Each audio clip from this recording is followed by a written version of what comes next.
सोमनाथ स्वाभिमान पर्व का आज से हुआ है आगाज। मंदिर पर हमले के 1000 साल पूरे होने पर गर्व प्रधानमंत्री मोदी ने सोमनाथ यात्रा की तस्वीरों को भी साझा किया है। सोमनाथ मंदिर के अनुभव को शेयर करने को प्रधानमंत्री मोदी ने कहा है। मंदिर पर हमले के 1000 साल पूरे हुए हैं। प्रधानमंत्री मोदी ने सोमनाथ यात्रा की तस्वीरें साझा की है, साथ ही कहा है कि इस दिन को याद किया जाए।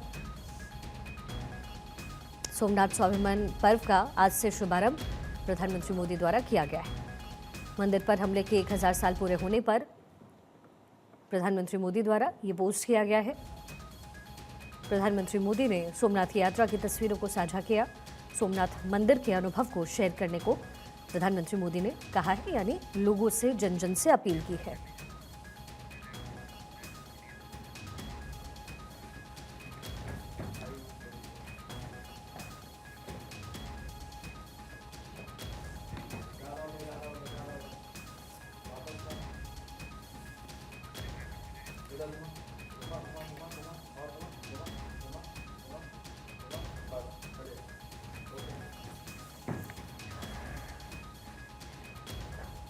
और अब सोमनाथ मंदिर को लेकर के कुछ इन्फॉर्मेशन आपके साथ साझा करते हैं। दरअसल 12 ज्योतिर्लिंगों में पहला ज्योतिर्लिंग है।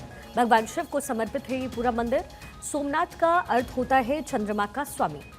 मंदिर प्राचीन काल से एक तीर्थ स्थल के तौर पर जाना जाता है। यहाँ पर कपिला, हिरण और सरस्वती नदियों का संगम है। सोमनाथ की महिमा का वर्णन भी कई जगह पर है, जैसे कि ऋग्वेद में, महाभारत में, शिव पुराण में, स्कंद पुराण में।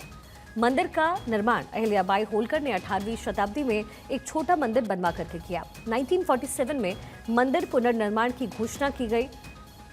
स्वतंत्रता के बाद वल्लभ भाई पटेल ने मंदिर का निर्माण करवाया। पटेल ने इसे राष्ट्रीय गौरव और सांस्कृतिक पुनरुत्थान का प्रतीक माना। वर्तमान मंदिर चालुक्य शैली में बना हुआ है, जिसका निर्माण 1951 में पूरा हुआ। राष्ट्रपति डॉक्टर राजेंद्र प्रसाद ने ज्योतिर्लिंग की प्राण प्रतिष्ठा की थी। मंदिर की वास्तुकला में सुंदर नक्काशी है और ऊंचा शिखर है। सोमनाथ मंदिर खास क्यों है, ये भी आपके लिए जानना जरूरी है। दरअसल मंदिर के पास बाण स्तंभ है। बाण स्तंभ दर्शाता है कि यहाँ से दक्षिण ध्रुव तक कोई जमीन नहीं है। शाम को लाइट एंड साउंड शो का भी यहाँ पर आयोजन किया जाता है।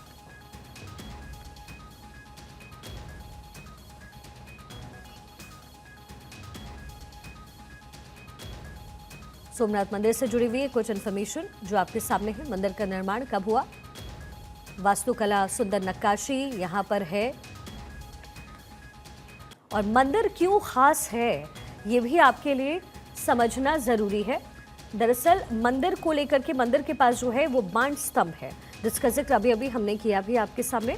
जो बाण स्तंभ है वो ये दिखाता है कि यहाँ से जो दक्षिण ध्रुव है वहाँ तक कोई जमीन नहीं है, और इसलिए ये बेहद खास हो जाता है।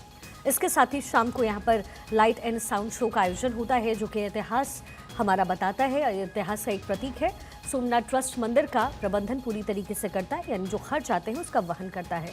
ट्रस्ट के जो अध्यक्ष हैं वो प्रधानमंत्री होते हैं, यानी कि अभी फिलहाल प्रधानमंत्री मोदी हैं। लाखों श्रद्धालु हर साल यहाँ पर दर्शन के लिए दूर दूर से पहुँचते हैं, और यही वजह है कि प्रधानमंत्री मोदी ने कुछ तस्वीरें आज साझा की। साथ ही महाशिवरात्रि का पर्व हो या कार्तिक पूर्णिमा हो, इस पर यहाँ पर विशेष मेला का आयोजन भी किया जाता है। मंदिर की दीवारों पर ब्रह्मा, विष्णु और शिव की मूर्तियां आपको नजर आई होंगी अगर आप गए हैं तो। और पुराणों में यह भी कहा गया है कि सोमनाथ दर्शन से जो है वो पाप पूरी तरीके से नष्ट हो जाते हैं। मंदिर सनातन धर्म की एक अटूट आस्था का प्रतीक माना जाता है, और यही वजह है कि दूर दूर से सोमनाथ के दर्शन करने के लिए, इस मंदिर के दर्शन करने के लिए लोग पहुंचते हैं। वर्तमान में मंदिर भव्य है और शांतिपूर्ण वातावरण यहाँ पर बना रहता है हमेशा, यानी पॉजिटिविटी होती है। समुद्र तट पर स्थित होने से यहाँ का जो दृश्य है वो बड़ा अद्भुत आपको महसूस होगा।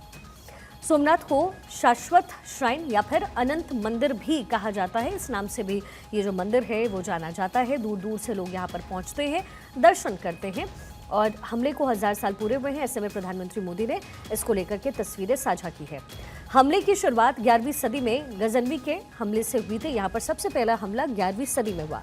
फिर 1026 में भीम प्रथम के शासनकाल के दौरान यहाँ पर दोबारा अटैक किया गया, यानी बार बार यहाँ पर अटैक होते रहे। मुस्लिम शासक महमूद गजनवी ने मंदिर पर हमला किया, अटैक किया, और इसकी शुरुआत 11वीं सदी से ही हो जाती है। 1299 में फिर से एक बार यहाँ पर हमला होता है। अलाउद्दीन खिलजी के सेनापति ने इसे जमकर लूटा। 1395 में जफ़र खान ने मंदिर पर हमला किया। मंदिर को एक बार फिर से 1395 में टारगेट किया गया। मंदिर पर 17 बार कुल हमले का जो जिक्र है वो आता है। तो कब कब हमला हुआ है सोमनाथ मंदिर में, इसका भी जिक्र हमने आपके सामने किया। चंद्रदेव ने जो है 12 ज्योतिर्लिंगों में ये पहला ज्योतिर्लिंग है। क्या धार्मिक महत्व है? ज्योतिर्लिंग का नाम सोमनाथ है। मंदिर में पूजा से मोक्ष और पापों से मुक्ति मिलती है। दर्शन और पूजन से जो आपकी मनोकामनाएं हैं और जो जीवन और मृत्यु का चक्र होता है उसमें परिवर्तन होता है, ऐसा माना जाता है। दर्शन मात्र से जो तमाम पाप हैं, जो दोष हैं, वो दूर हो जाते हैं। मंदिर के पास त्रिवेणी संगम में स्नान करना भी बेहद पवित्र माना जाता है। 12 ज्योतिर्लिंगों में से ये पहला ज्योतिर्लिंग है। और इसका पूरा इतिहास क्या कहता है, जरा ये भी आपको बताते हैं। ईसा पूर्व से लेकर के अब तक इसका इतिहास फैला हुआ है। सोमनाथ मंदिर का इतिहास सदियों पुराना है। ईसा पूर्व से लेकर के अब तक कई बार ये बना, टूटा, लूटा गया। 7वीं सदी में कई राजाओं ने इसका निर्माण किया। 8वीं सदी में इसे जुनायद ने नष्ट किया। नामभट्ट में 815 ईस्वी में इसे फिर से बनाया। फिर महमूद गजनवी का समय आया और 1025 में इसे नष्ट किया गया। फिर राजा भीम ने इसका दोबारा निर्माण करवाया। 1237 में एक बार फिर से इसे डिस्ट्रॉय किया गया और वर्तमान मंदिर का जो निर्माण है वो सरदार वल्लभ भाई पटेल द्वारा करवाया गया है।